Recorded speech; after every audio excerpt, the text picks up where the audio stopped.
Hello and welcome. I'm Chrissy from my YouTube channel, Chrissy Love, where I review fragrance. I post here twice a week with my videos. I also post my scent of the day videos to my TikTok and Instagram channels, so I'll link those in the description box below. So thanks so much for liking, commenting, subscribing. All the interaction just means the world to me. So thank you so much for being here.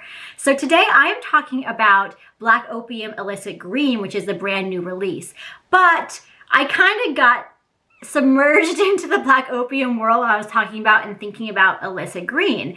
And so I ended up also buying a few other of the flankers plus the eau de parfum.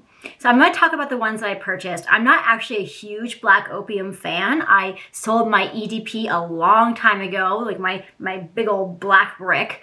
And so I went into this thinking I probably wouldn't really love any of these perfumes, but I'll talk about them because why not? Well, there's a couple I actually really do enjoy. So I'm turning this little Illicit Green flash review into more of like a compilation collection review. So without further ado, let's jump right into that.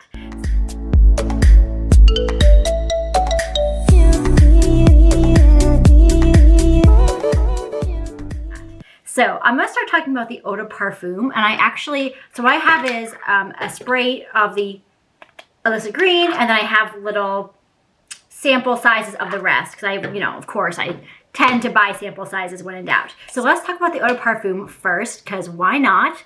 And this has top notes of pear, pink pepper, and orange blossom, middle notes of coffee, jasmine, bitter almond, and licorice, and base notes of vanilla, patchouli, cedar, and cashmere wood. And so this is to me, it is the eau de parfum, the base for all of them, but it also has the pear note, which makes it kind of unique. So the pear note is what makes it different from a lot of the others. And that, for me, on my skin at first spray, it is a sweet, juicy pear with that coffee and vanilla. And the dry down, though, is where it kind of goes wrong for me. It's really this rich, dark, heavy coffee. It's almost nauseating for me. It makes me feel like dark and gloomy. Like, it's just too rich and dark of a coffee, I think.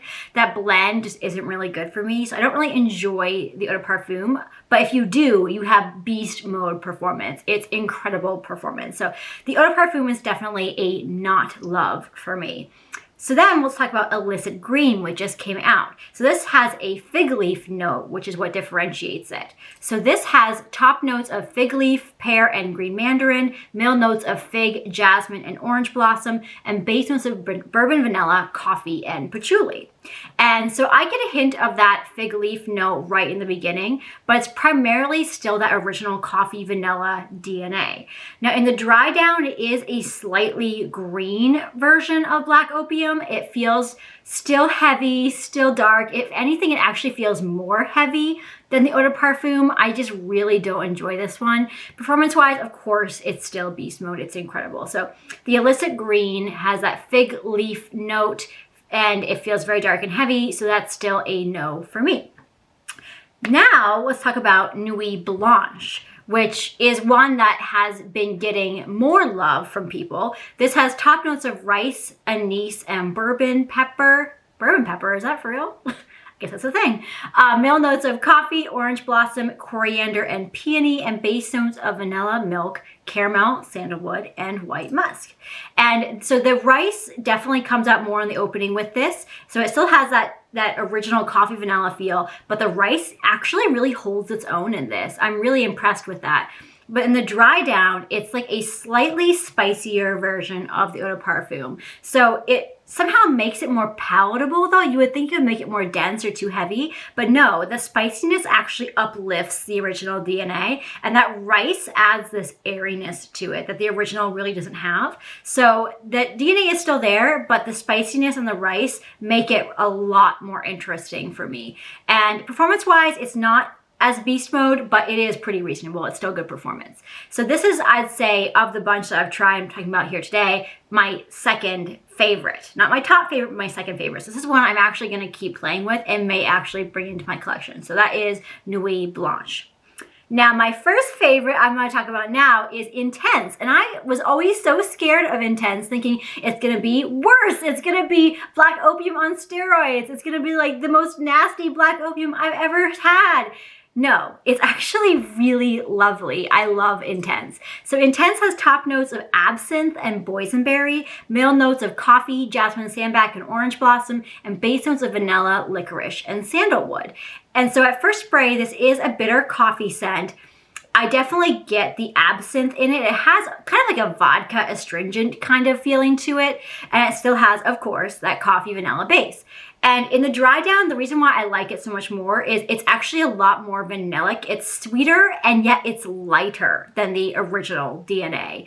And that coffee kind of fades to the back of my skin and the absinthe definitely fades out. It's not like a vodka absinthe, you know, liquor forward scent. That's just really in the opening for me. So this, as it dries down, just keeps getting better and better on me. And after 5 hours, I'd say, not that you should wait 5 hours to love a perfume, but after 5 hours, all that intense coffee that is present in eau de parfum kind of fades away. And so what I did, like about halfway through the day, was I layered this with my Kayali vanilla. And it was amazing. It was just the perfect blend together. That coffee actually turned more into kind of like a root beer scent for me. It reminded me a little bit of Dior Poison Girl eau de parfum, which I love, which to me has kind of a Coca-Cola vibe to it. So this is like the root beer version of it for me. So that is when I layer the Black Opium Intense with Kayali vanilla, that's what I get. It's kind of like a root beer scent. And performance-wise, it's reasonable. Like I said, it's a little bit lighter than the original, which is so funny that it's called Intense, but it's actually lighter. But Intense is definitely my favorite of the bunch because it definitely is more vanillic, it's lighter, and it's just like I can breathe with it on. Which is a big deal. So the final one that I reviewed and tested and tried was Neon. And that has top notes of pitahaya. It's some kind of tropical fruit.